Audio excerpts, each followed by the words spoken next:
नमस्ते बच्चों। तो हम जो है वो सेल का चैप्टर जो है वो पढ़ रहे थे। सेल के बारे में धीरे धीरे हम सारी इंफॉर्मेशन लेंगे कि मल्टी सेलुलर क्या होता है, यूनिसेलुलर क्या होता है, नंबर क्या है, शेप क्या है। आज की इसमें छोटा सा टॉपिक कवर करेंगे कि साइज ऑफ सेल। जो सेल होता है उसके कितने साइज हो सकते हैं, क्या हर सेल एक साइज का होता है या फिर अलग अलग होता है। तो सबसे पहले आपको समझना कि cell size is a different, यानी सेल के अलग अलग प्रकार के सेल है और अलग अलग प्रकार के सेल अलग अलग साइज के होते हैं, यानी उनकी साइज कोई सेम नहीं होती। अब देखिए, कोई सेल बहुत छोटा हो सकता है या कोई बहुत बड़ा लार्ज भी हो सकता है।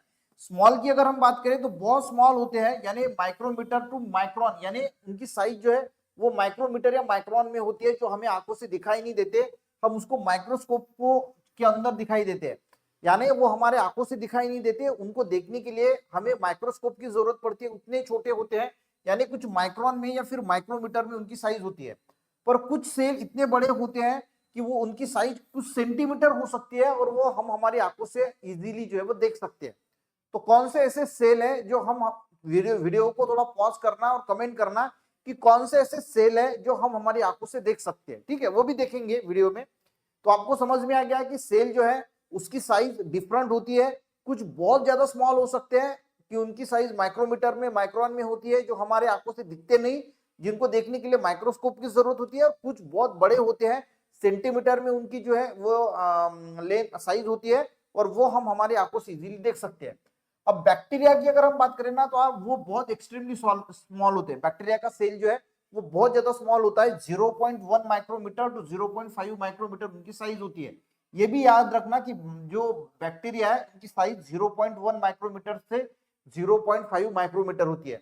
और जो माइकोप्लाज्मा नाम का एक बैक्टीरिया है, माइकोप्लाज्मा जो सबसे छोटा सेल होता है उसका, जिसकी साइज 0.1 माइक्रोमीटर, 1 माइक्रोमीटर यानी बहुत ही छोटी, बहुत ही छोटी। ठीक है, तो आपको समझ में आ गया कि बैक्टीरिया का सेल सबसे छोटा होता है माइकोप्लाज्मा। ये एक्स्ट्रा, यानी आपको ध्यान में रखना है कि माइकोप्लाज्मा बैक्टीरिया स्मॉलेस्ट सेल होता है, जिसकी साइज 0.1 माइक्रोमीटर होती है।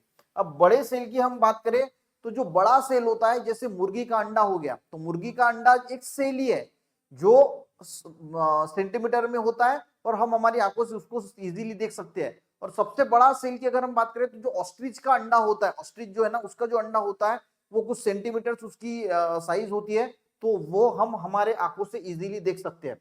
तो साइज के बारे में हमने क्या क्या पढ़ा बच्चों, कि डिफरेंट साइज के सेल होते हैं, कुछ स्मॉल होते हैं, हम हमारी आंखों से नहीं देख सकते, कुछ हम आंखों से देख सकते हैं।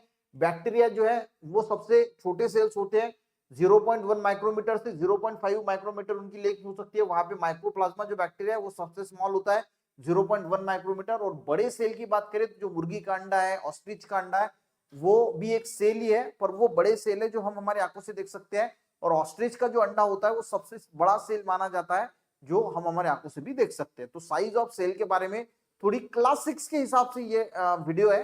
तो क्लास 6 के हिसाब से आपको साइज ऑफ सेल के बारे में इतनी इंफॉर्मेशन जरूर होनी चाहिए।